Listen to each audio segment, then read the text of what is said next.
Hello, Vancouver. Oh, look at you all. Welcome to the Global Comedy Festival here in beautiful Vancouver, British Columbia, in case you were confused. It is wonderful to be in Vancouver. When I got here, I asked the people that put me up here, I said, I just want to get the full Vancouver experience. I want to get the real taste, the real feeling of Vancouver. So I went out today and I had to jap a dog. Yes. I signed a 120-year mortgage and had my bicycle stolen by a meth freak. Ich bin ein Vancouverite. Thank you. But it is a very great city. Vancouver is sort of our California, I guess. Well, BC is our California. And Vancouver with the beaches and all the beautiful people and the film production is sort of our LA. But apparently with more gang violence. So you should be very proud of yourselves. Toronto just beat them in smog, and you've got them in gangs.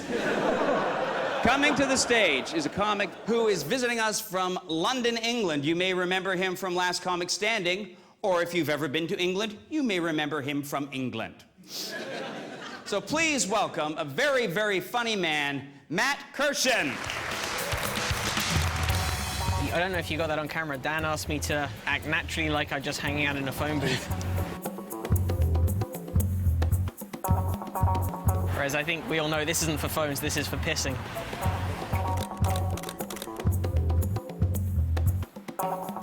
Something exciting, right? Professional photo shoot. I was up all last night breaching my anus.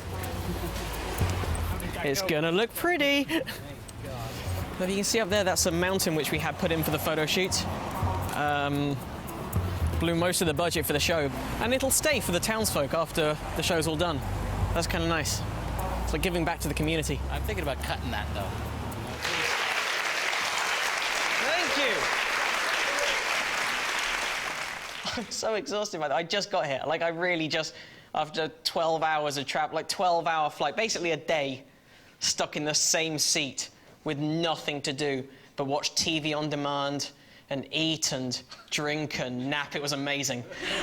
I loved every second. It was a day doing nothing without any guilt. You know the guilty voice. You know, why are you doing stuff? You should be getting on with work. Nowhere else you can be. Phone doesn't work. My computer only had an hour of battery and I couldn't recharge it because I was in economy class. We don't get trusted with electricity. You know, nowadays, business and first class get little power sockets, but economy, oh, we can't give the poor people electricity. They'll probably start shaving each other. Look at them disgusting creatures back there. We give them food, but none of it goes in their mouths. They probably just smear it on their genitals and wave them out the window. Or they imagine to be some kind of mating ritual. Look at their kids. They sicken me. Violent scum. That's the modern fear of our age, isn't it? Like kids. Everywhere you go, apparently, gangs of them. Literally armies of children just running wild. But also, apparently, they're too fat to run. It's the children! They're waddling amok! That's all kids, supposedly, scary and fat, which is a brilliant image. Like, here come the scary fat kids over the horizon. Quick, everyone stay close to their toes. They can't touch you.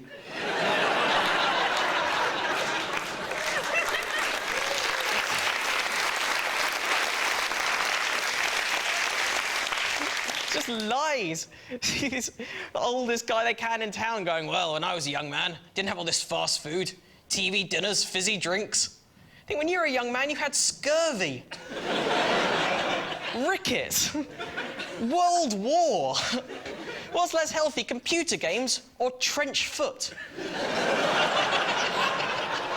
Dungeons and Dragons or dungeons? And dragons.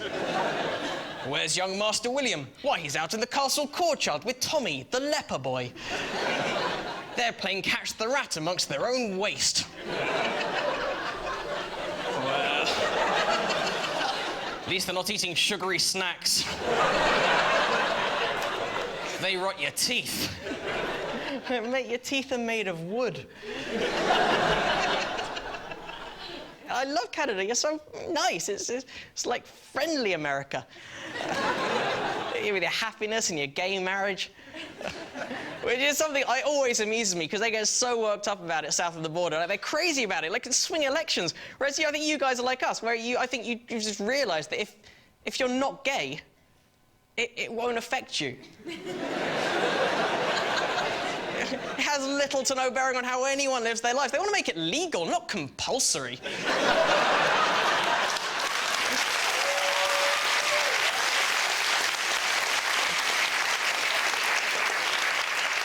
No straight guy's going to wake up next to Steve. Well, thank you, the government. I mean, this is the last thing I wanted. No offence, Steve, but this is the last thing to... Here's a little relationship advice before I head. This little relationship dating tip for you. If you do happen to find yourself in bed with a significant other, it's always nice to have some music playing, sets the scene, sets the mood. Never use the radio, ladies and gentlemen. You cannot control the playlist. I made that mistake once. I was in a hotel room, and just for the record, I love being in a hotel room with someone, because you just feel that little bit dirtier, don't you? You just do, right? Because it's not your sheets.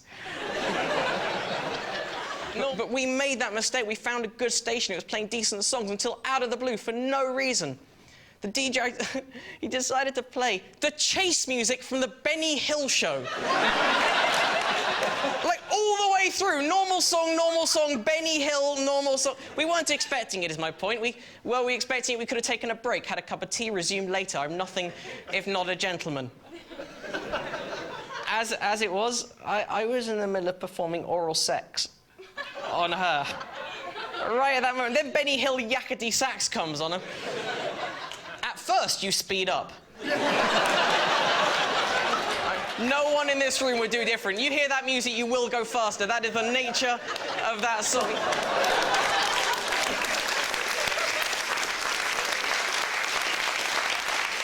You can't continue it. You've got to stop after it. Do you have any idea how rude it is to laugh in a woman? You've got to give it a couple of songs break just to cleanse the palate, you know, like a sorbet. If you are going to listen to music in bed with someone, take my advice. Go through your collection, your CDs, your iPod, your records, whatever you've got. Pick out your favourite live album. Because with a live album, every so often, you get applause. And there is nothing better than that. If you're in bed with someone in here, thank you very much, you've been great. Yes, I have, Steve Tyler. Yes, I have. People, you've been an absolute joy to talk to. Thanks for listening to me. Enjoy. I lie a lot. I tell lies. I think the first lie I ever told was when I was on the space shuttle.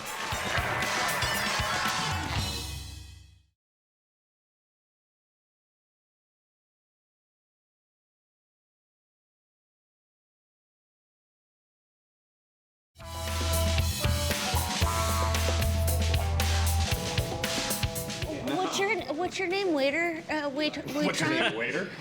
Is your name actually Waiter? Waiter. Who's your favorite comedian?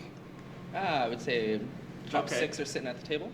No. You are such a liar. What? Name them. Now, who are your honestly, if you were to choose a favorite comic, who would be? On, yeah. I'd probably say Dave Foley's one of the top. All right. You know what? He's telling the truth. Yeah. All right, from The Tonight Show to her own online series, your next act is a favorite among comedy lovers everywhere, and a very warm welcome, please, for the hilarious Maria Bamford.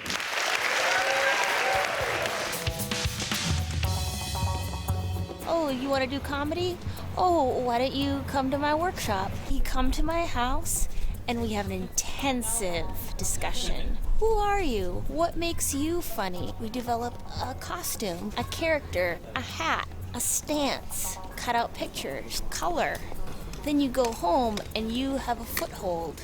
You know where I live. That's what that's half the workshop cost.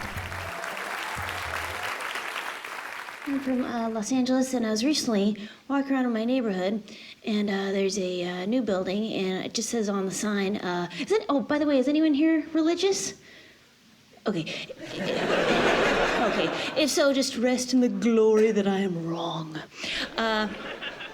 new building, and all it says on the outside is The Rock. And there was a guy handing out some flyers. Said, "You coming on down to The Rock this weekend? Got live music, stuff for the kids, food, drinks." That sounds like church. No, it's just a teen center with a community. Yeah, it's church. Why do they always try to make it like something regular, you know? A couple of my friends were getting together playing some Hellfire on my Xbox 316. You guys Baptist? No, we're just a fellowship of evangel... Yeah, we're Christians. Because I like to do stuff, but they're always trying to trick me. Want to come do a show? Sure, where's it at? Cool new coffee shop. What's it called? Crossroads? No!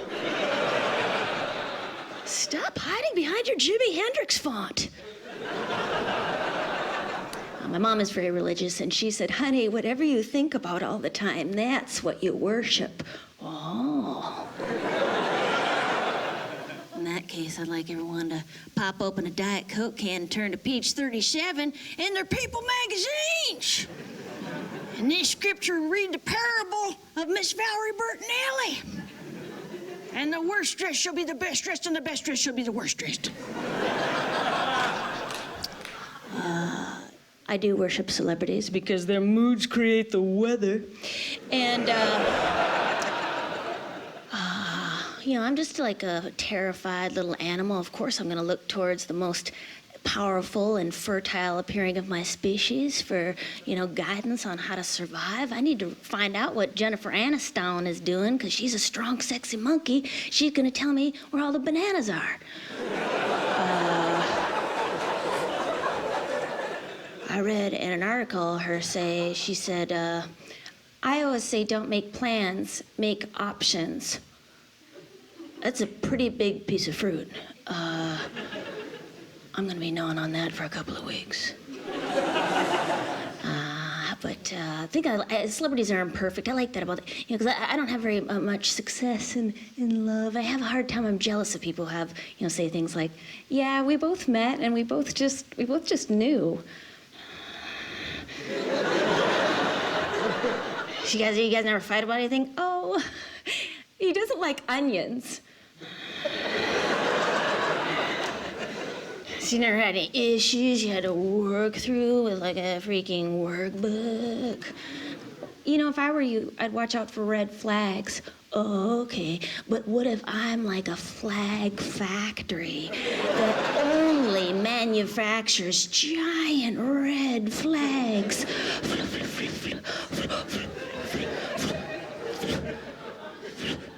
I used to be afraid of relationships. Somebody'd ask me out, I'd just be like, "Just take my purse, don't hurt me." "No, I just want to get to know you." "I have nothing of value." "Oh, let's just go out to lunch." "Who sent you?" Because relationships, they can go so wrong. I was reading the signs of domestic violence, and I realized I was in a potentially volatile relationship with myself. I know I seem charming when we're together, but whenever it's just me, all of a sudden, for no reason at all, I start yelling at myself, "Hey, why don't you go to the gym and have a baby?" But then afterwards, I'll go to the pet store and get myself a hermit crab, and I'll paint its shell in my favorite NFL team colors. That can be so sweet. You just have to get to know me. Try to love people in my neighborhood. I was thinking about having kids, so I started mentoring kids in my neighborhood without telling them. And that's been going real nice. Maria Bamford, you're weird. You're weird. My mom's gonna kill you. My mom's gonna kill you. I'm gonna tell my mom you've been swearing in front of us. I already f***ing told my mom some of the shit you said to me. Anyways, thank you so much. Enjoy the rest of the show. Thank you for having me. Now, Dave, what is the substitute for a Caesar versus a Bloody Mary? What do they have in The Caesar, it's clamato juice. Which is it's tomato juice with and here's the kicker, clam broth. And we in Canada, am I wrong, citizens? We love our clamato juice. Canadian. Okay, yeah. Okay, yeah. British penal colony. American? American, yeah, in America, that drink would just be like a bucket. Sex is the best fun you can have, with the worst consequence. A kid.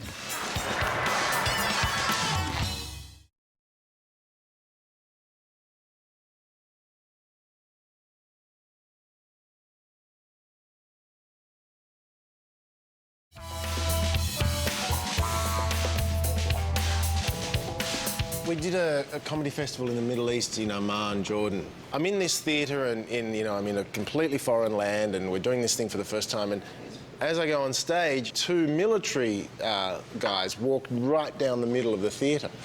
And I'm just like, what have I said? What have I said? You know? And I completely stopped my act, like just thinking I was about to be, in trouble. And the audience thought that my fear and, they just thought that it was the funniest thing in the world. They were dying at my terror. Originally from Australia, now based in New York, which is not in Australia. Our next act has been seen on Live at Gotham and has been a guest on the hit series Flight of the Conchords. So please welcome James Smith.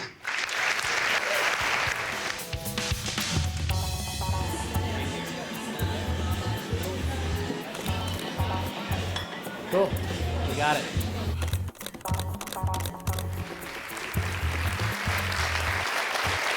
Thank you very much.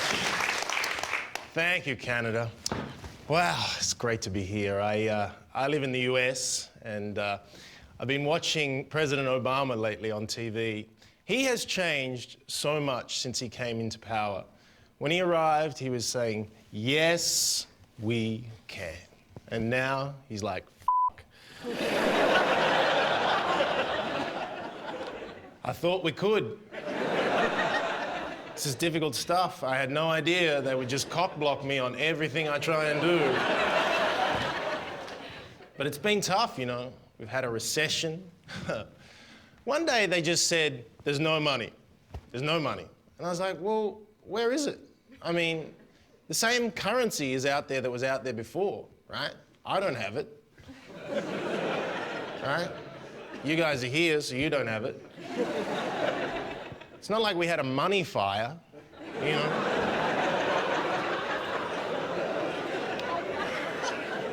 But it's frightening. I mean, banks were going bankrupt. How does a bank go bankrupt? This is banking. Here's my cash. It's not your cash. I'm coming back for this cash.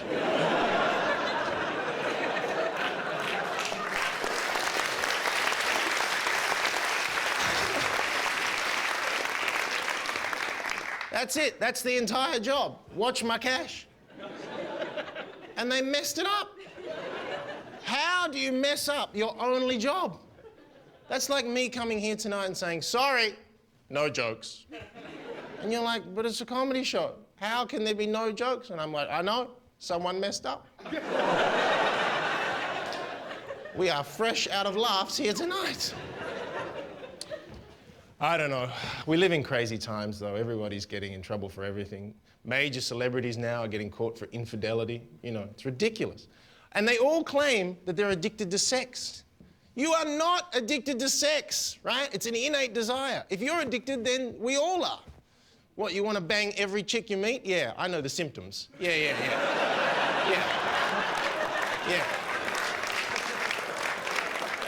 Yeah, I've had that one since I was 13.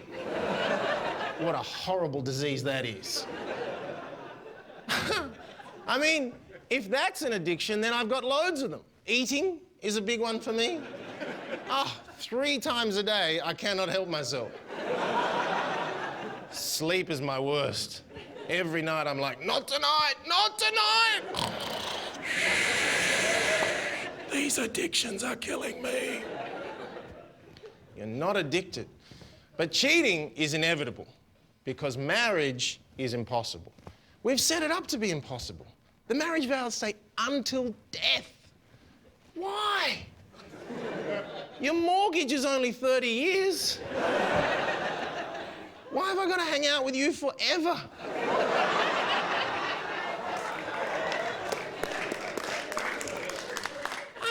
It's not even logical. I've known you for 2 years. Let's hang out for 75. Really? That seems a bit disproportionate, doesn't it? Can you imagine how foreign that would sound in any other environment? Can you imagine if you were at work and they were like, hey, you are very good at this job. Can you stay till death? Really? No, that's unreasonable. I'm not doing that. I've got options. Marriage and children are the two things that scare me more than anything. And I think it's just evidence, you know, the whole process of creation is just evidence that whoever God is, everything that's fun, there has to be a negative consequence. Like sex is the best example, right? Sex is the best fun you can have with the worst consequence. A kid. Why? Why did you booby trap sex like that? Oh.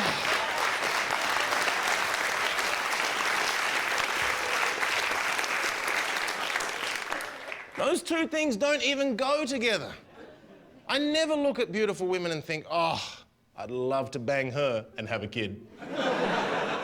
No, just the first bit. They should be separate transactions. Should be sex just for pure pleasure. And if you want a kid, you should go to an office. Early in the morning, when you're sober. And you have to say, hello, I would like a kid. And they say, are you sure you really want a kid? Because these things are annoying, I'll tell you right now. Here, listen to this. Wah! Wah! Is that what you want? Here, smell that. That's crap and puke mixed together, yeah. Yeah, smell that. Yeah, enjoy that. Give me all your money right now. Give me all your cash. Yeah. I gotta go. James Smith is my name. Good night. You want some onion rings? Well, can I just look at that? I don't need onion rings, but I'll tell you something. This is No, This is absolute Yeah. Eli, you're fine. Thank you. It's fine. No, it's actually good. Thank you. Sorry, thank you. Yeah. But I will get the onion rings, definitely. No, but it's honestly kind of I wish my mouth had a delete button. I feel the same way about the term fish taco.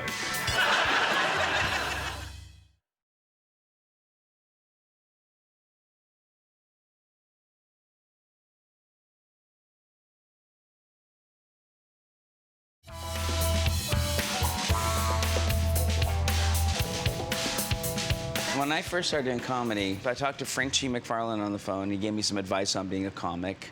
And Is that a real person? This is a real person. Frenchie McFarlane was a road comic in Canada back in the 80s. That sounds like a spy. I know, Frenchie McFarlane. And it was that says, when you get into a town, find out the name of the mayor. There's always going to be something funny about the mayor. It doesn't even have to be specific to him. You just say something funny about the mayor. And it was like, he gave me all that kind of road comic advice about, you know. Is that the thing that some British comics do? Look, the ones just being on the road for ages that get to the new town and go, okay, what's the rough part of town? Yeah. What's the posh part of town? And what's one really cheesy nightclub? Yeah. I opened for a guy who had a generic opening, and he would do it wherever he was in the world. He'd come out and he would go, who is in charge of road construction in this town? And everybody, of course, you know, every city, and they'd go, oh my God, that beat up the... He knows about our road construction problems. And he'd be like, went through a pothole, found a whole Thai village in there. It's so true to our town specifically. I love this man. And but it used to fascinate me that it would work in Australia or it would work in upstate New York, you know. It would even work in towns that didn't have roads. Yeah. I myself am not a stand-up comic. Although I did start out doing stand-up. I started doing stand-up when I was like 17 years old. And in fact, I did my first stand-up set shortly after I lost my virginity. And guess what my first stand-up set was about? It was the only thing that had ever happened to me. So I was 17. I still remember my opening joke was, I said, well, I just want to tell you all about my loss of virginity. I don't know how to put this delicately, but, well, I've never been too good at threading a needle either.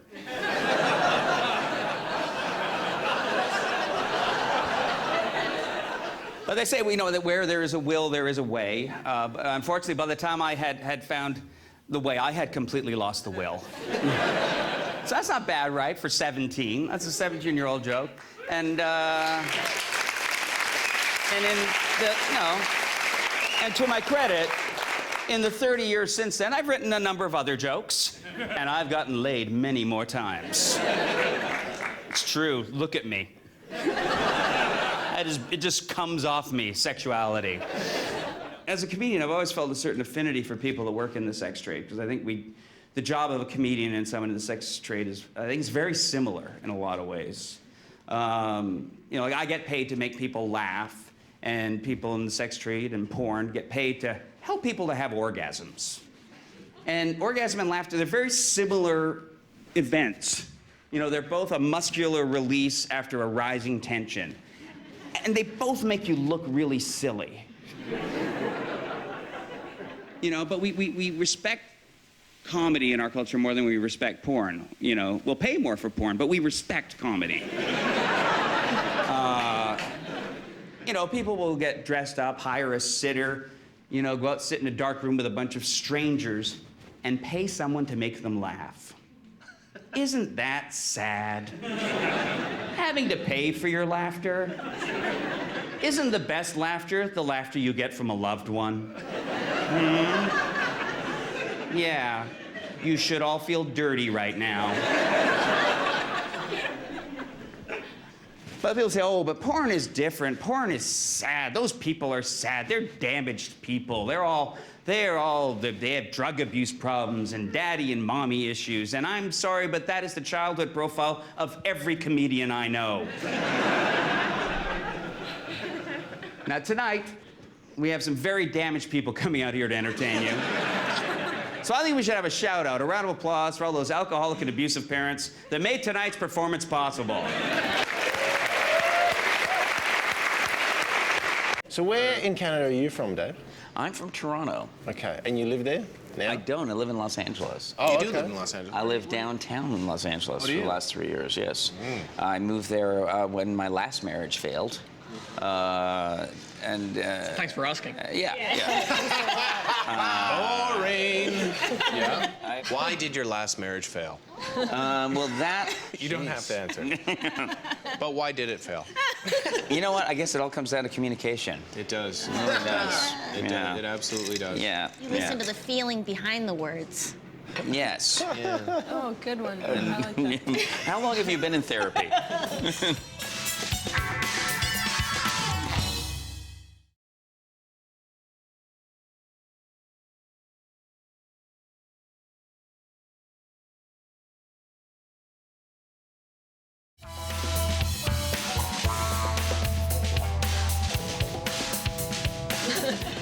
When I was really little, my mom said I looked like Kenneth Branagh, and she was like so proud of that. Yeah. Yeah. Oh, she was proud? Wow. Yeah. I don't even think Kenneth Branagh's mom was proud of that. I was raised as a girl.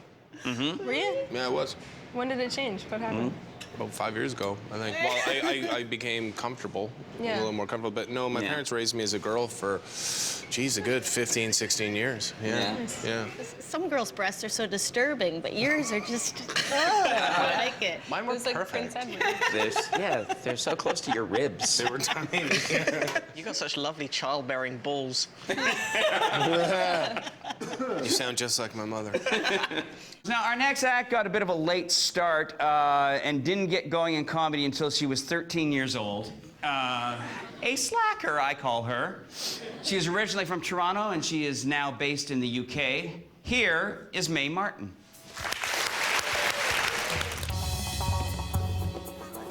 Oh, sure. Yeah. Thank you, miss. Oh, thank you so much. Can I keep them? Or? Oh, okay. What else do you have in there? Can I hold a... Oh, sure. Yes, got tomato there. Oh, perfect. Thank you. Excellent. What would we have done without you? People are so nice here in Vancouver. She probably thinks I'm Robert Pattinson. I sometimes feel about life that I wish I had like more of a purpose in life. I feel a bit lost. Do you guys feel lost ever? I wish someone would give me more of a clear task to complete in life. Like if someone would just say to me, you know, avenge the death of your father. That's all you have to do. Or like find the Ark of the Covenant. Just do that. Because I feel like life is so vague. Life is like, oh, no big deal, no bigs, just do whatever you want. It better be good though. You better be the best at it. Because your brother's a lawyer and we're very proud of him. Yeah, so I don't know. I feel directionless. I feel lost. I also feel a bit gay. I think I might be a bit gay. I don't know why. It's a weird thing. I guess I was just born with or something. But yeah, and it just adds to the confusion, right? But it's actually, I think the gayness thing is less confusing to me than it is to other people. Like recently I had this exchange where somebody said to me, they were like, oh, okay, you're a lesbian, I totally get it, I totally understand. But so in your relationship with your girlfriend, which one of you's the man of the relationship? And I was like, okay, you're a bit confused. We are genuinely both women. It's kind of the point. But yeah, I just thought that was so funny. It's like saying, oh, you're a vegetarian, I totally get that, totally cool. Which part of this salad is like the pork choppy part of the salad?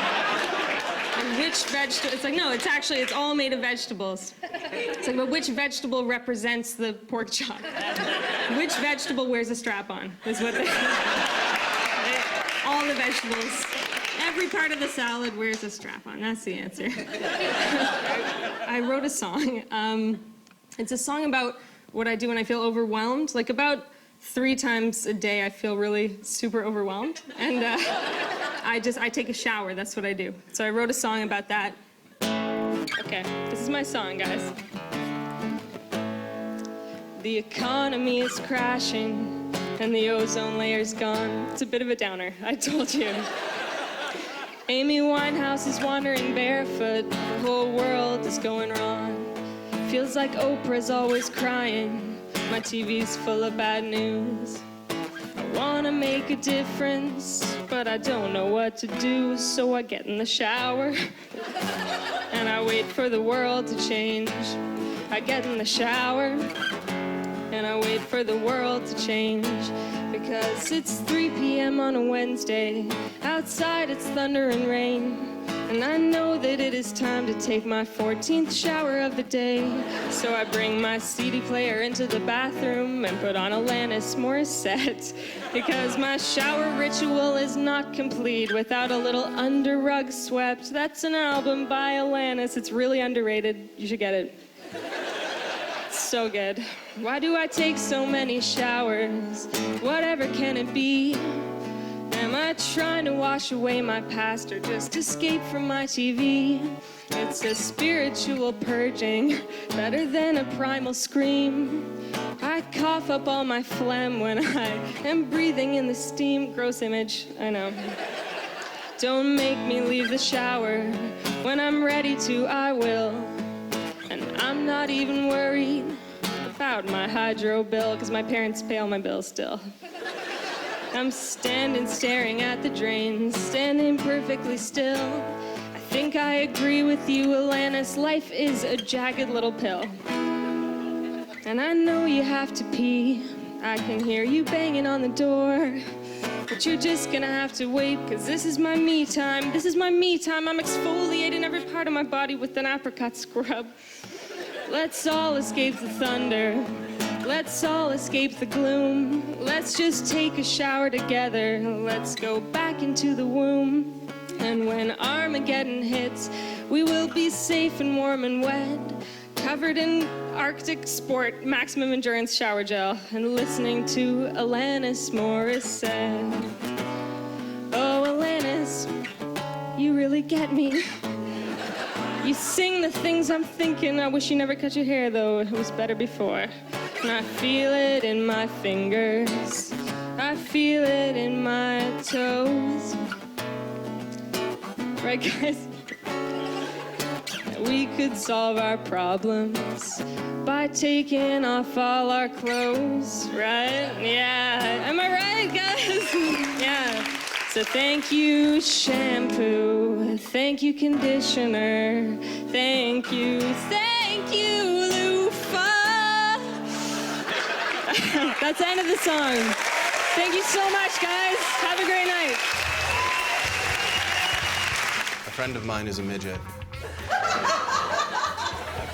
Oh. Sorry, midget American.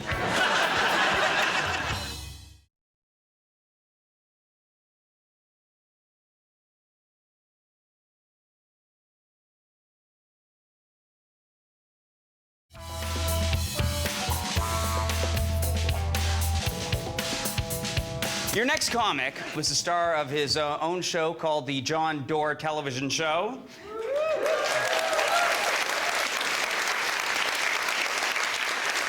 It was canceled, but I do believe he retains the rights to the name John Dore. So, ladies and gentlemen, please welcome the uproarious John Dore.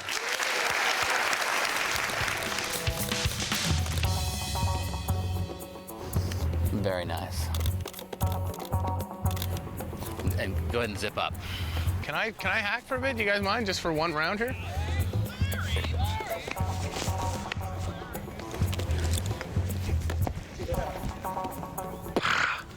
That hurt.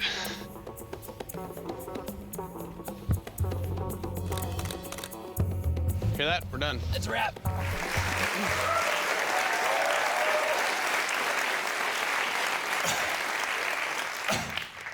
Oh my goodness, I live in the United States now, and it is true what they say. They can be kind of aggressive and rude, and that's why it's so nice to be back here in Canada with you people.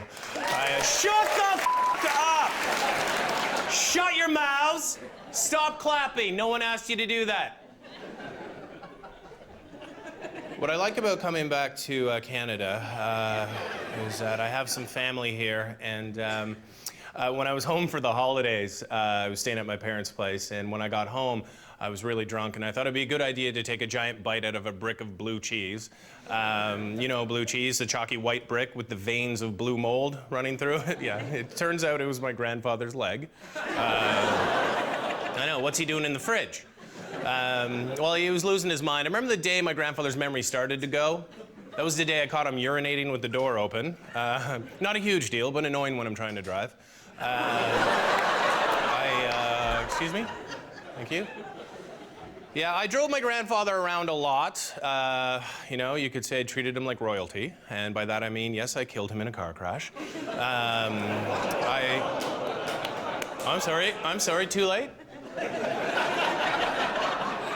I lie a lot. I tell lies. I think the first lie I ever told was when I was on the space shuttle. And, Challenger. And, you know, you gotta be careful when you lie. If you lie too much, right, then people won't believe what you say a lot of the time. Like the boy who cried wolf, right? We all know that story. Pretty simple. First 2 days he cries wolf. There's no wolf. On the third day, there actually is a wolf. No one believes him. And the wolf comes down and mauls the villagers or something. I don't know. Rips their throats out. I can't remember how it goes. But anyway, my little nephew needed to know that story. He was at camp. And while at camp on day one, he screams, "Ice cream truck!" But there's no ice cream truck. And on day two, he does the same thing. On the third day, he gets mauled by a wolf. So,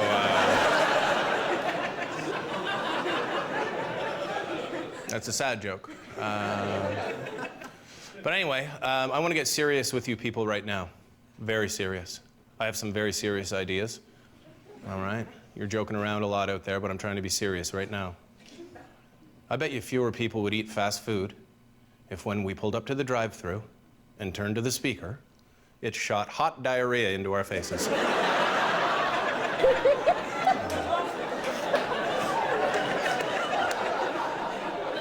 Not much of a joke. Just, yeah, like, who the hell would eat there? Some of you are probably going, whoa, wait, how hot is the diarrhea? And you people are disgusting for thinking that.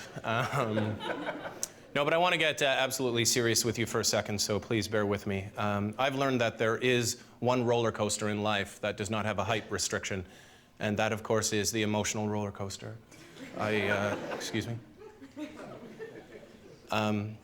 You see, a friend of mine is a midget. Midget American. And, excuse me? And she's attracted to me. I'm not bragging. She's always showing me a little leg. And, excuse me. Excuse me. Anyway, she asked me out, and you'd think I'd be the bigger person. You know what? Forget it. I'm not talking about it anymore because you're not mature. I'd like to play a song for you if you don't mind.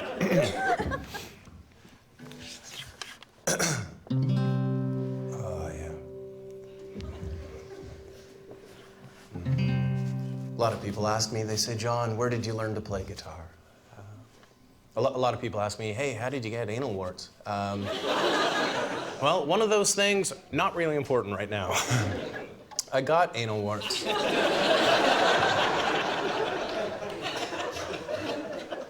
While at guitar camp.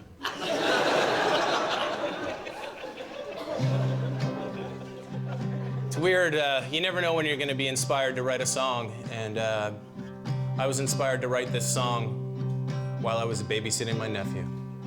You could say I wrote this song while babysitting my nephew. How do you see the world through your innocent eyes? How do you dream about this world?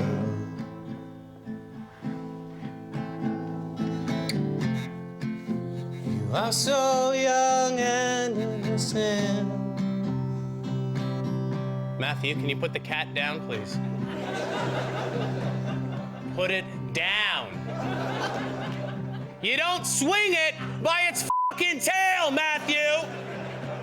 Put the cat down. Thank you.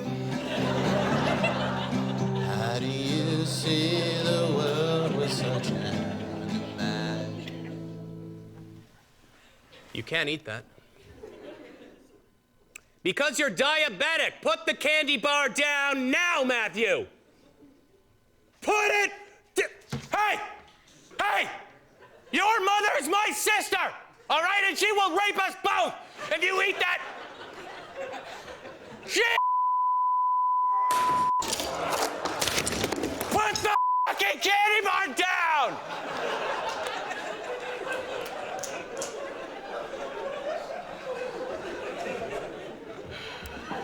I wrote that while babysitting my nephew. Thanks very much. Good night. Oh, man.